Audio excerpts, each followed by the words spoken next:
30 years physics, 30 साल का physics. अनुमान है कितना? बहुत। 30 साल बहुत होता है। जैसे ये 2004, मेरे पास और भी पीछे का डेट है 1995, 1993, लेकिन ये 2004 का है। चलिए करते हैं, 2004 है, 2005 है, 2008 है, 2010 है। तो हम लोग चलते हैं। नंबर 1 क्वेश्चन है, state the energy changes in oscillating pendulum. क्या चेंजेस हो सकते हैं? ऑसिलेटिंग पेंडुलम ऐसा ऐसा ऑसिलेट कर रहा हो तो उधर क्या चेंजेस होते हैं? जब मीन पोजीशन पे आता है तब कौन सा एनर्जी मैक्सिमम होता है, और जब एक्सट्रीम पोजीशन पे जाता है तो कौन सा एनर्जी मैक्सिमम होता है?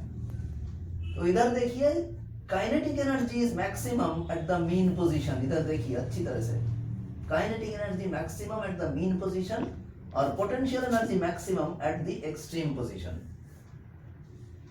आई समझ में? Number 2, define work function of a metal. क्या चीज है वर्क फंक्शन? वर्क फंक्शन है क्या? रेडियो एक्टिविटी चैप्टर में आता है, एकदम एंड में, फिजिक्स के एंड वाले चैप्टर्स में। Minimum energy required to emit electrons. Minimum energy जो इलेक्ट्रॉन एमिशन के लिए आता है उसको हम लोग कहते हैं वर्क फंक्शन। इसका यूनिट क्या है भाई? यूनिट इज इलेक्ट्रॉन वोल्ट, और इसको अगर जूल में कन्वर्ट किया जाए तो 1 electron volt is equal to 1.602 into 10 to the power -19। देखिए ये लिखा हुआ है। तो ये भी पिक्चर क्लियर 2004 का। अच्छा लग रहा है ना पिक्चर? बिल्कुल मस्त है। तीसरा, state the purpose of fuse. Fuse क्या है भाई? फ्यूज लगाते हैं इलेक्ट्रिक इक्विपमेंट में, इलेक्ट्रिक लाइन पे। तो है क्या चीज? Name the material use to make the fuse wire. कौन सा मटेरियल यूज करते हैं? The safety device. फ्यूज एक सेफ्टी डिवाइस है, क्योंकि अगर फ्यूज ना यूज करो तो शॉक लगता है, जबरदस्त धमाका। ठीक है, वो धमाका होगा, शॉक लगेगा, तो जोर का झटका धीरे से लगे, इस तरह से। तो safety device used to prevent the flow of excessive current through electric circuit. ये है फ्यूज। किससे बनता है? टिन और लेड का alloy. It is made up of alloy of tin and lead. आई बात समझ में? इंग्लिश बोलता है? 2005, mention 2 properties of a wave, one which varies and the other which remains constant। एक वेरी करेगा और एक कांस्टेंट रहेगा। कौन सा? वेरी करेगा कौन सा? Waves transmit only energy and momentum through limited motion of medium particles. तो एनर्जी और मोमेंटम वेरी करेगा, लेकिन फिक्स्ड रहेगा कौन? When energy is transmitted medium remains unshifted. Medium move नहीं करता, मीडियम पार्टिकल्स मूव करेगा लेकिन मीडियम नहीं। Number 2, what should the angle between force and displacement be to get minimum work? Minimum work के लिए हमारे को थीटा 90 डिग्री होना चाहिए भाई। तो work is equal to F S cos theta. तो जानते हो ये फॉर्मूला यूज करके हम करते हैं। तो कॉस थीटा मतलब कॉस 90। कॉस 90 का वैल्यू क्या है? 0। तो इसका वैल्यू भी 0 है, मतलब minimum work done. Maximum work done कब होगा? जब theta is equal to 0 degree होगा। 0 डिग्री में वैल्यू आता है 1। तो एफ एस कॉस थीटा का वैल्यू क्या है? एफ इंटू एस, मतलब मैक्सिमम वर्क। ये 2005 गया। ये 2008 पे आओ।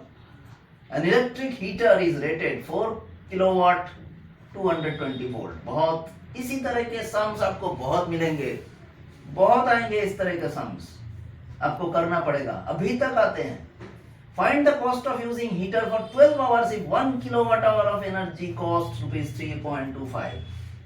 तो एनर्जी कितना लगेगा? P इंटू टी, मतलब पावर इंटू टाइम। पावर क्या है?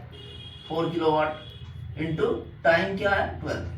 तो 48 किलोवाट आवर एनर्जी। तो इतना एनर्जी के लिए कितना कॉस्ट लगेगा? 48 इंटू 3.25 जो बताया गया है यहाँ पर, 1 किलोवाट आवर कॉस्ट इतना। तो टोटल कितने हुए? ₹156। कैलकुलेशन देख लो, खुद कर लो। Next, When does nucleus of an atom become radioactive? Nucleus कब रेडियोएक्टिव होता है भाई? When there occurs some change in the nucleons. Nucleons मतलब प्रोटॉन और न्यूट्रॉन को एक साथ हम लोग न्यूक्लियन बोलते हैं। तो जब चेंजेस होगा प्रोटॉन और न्यूट्रॉन में, तब रेडियोएक्टिविटी होगी। जब प्रोटॉन और न्यूट्रॉन दोनों ही चेंजेस होंगे, तब भी रेडियोएक्टिविटी होगी। Number 3, name the product of nuclear fission which is utilized to bring about further fission of uranium 23592। इसका मास नंबर 235, एटॉमिक नंबर 92 है। तो किस चीज के लिए, मतलब कौन सा प्रोडक्ट? प्रोडक्ट का नाम है, किसी को बताना मत, प्रोडक्ट का नाम है न्यूट्रॉन। बताना नहीं है। 2010 तो कैसा लग रहा है? 2004, 2005, 2008 सॉल्व किया, सारा सॉल्व नहीं किया, करेंगे।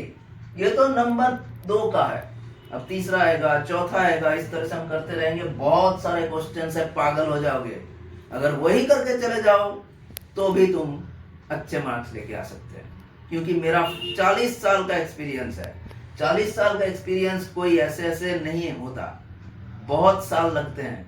इतने एक्सपीरियंस गैदर किया है मैंने कि इतना सारा बता सकता हूं कि कौन सा कॉमन आएगा, आईसीएसई पेपर में क्या कॉमन आएगा वो भी पता चलेगा, आईएससी में क्या कॉमन आएगा पता चलेगा। तो देखते जाओ। 2010, 2 waves of same pitch have amplitudes in the ratio 2:3। इधर का है सेम पिच, और पिच और फ्रीक्वेंसी एक ही होता है, क्योंकि पिच डिपेंड्स ऑन फ्रीक्वेंसी, और एम्पलीट्यूड का रेशियो है 2:3। तो find the ratio of loudness. Amplitude के ऊपर लाउडनेस डिपेंड करता है, तो लाउडनेस क्या होगा? Intensity is directly proportional to A square, मतलब एम्पलीट्यूड का स्क्वायर। तो I1 by I2 मतलब A1 square by A2 square, तो क्या होगा? 2 स्क्वायर by 3 स्क्वायर मतलब 4:9। बहुत इजी था। Number 2, ratio of frequencies. मैंने कहा कि सेम पिच है, मतलब फ्रीक्वेंसी भी सेम रहेगा, मतलब 1:1 रहेगा, तो पिच सेम। क्यों? Same pitch. तो अगर ये वीडियो पसंद आया तो लाइक कीजिए और हमारा चैनल को सब्सक्राइब कीजिए, और हो सके तो इसको शेयर कीजिए। शेयर करने से क्या होगा? बहुत लोगों को इससे लाभ मिलेगा। तो धन्यवाद, जय हिंद।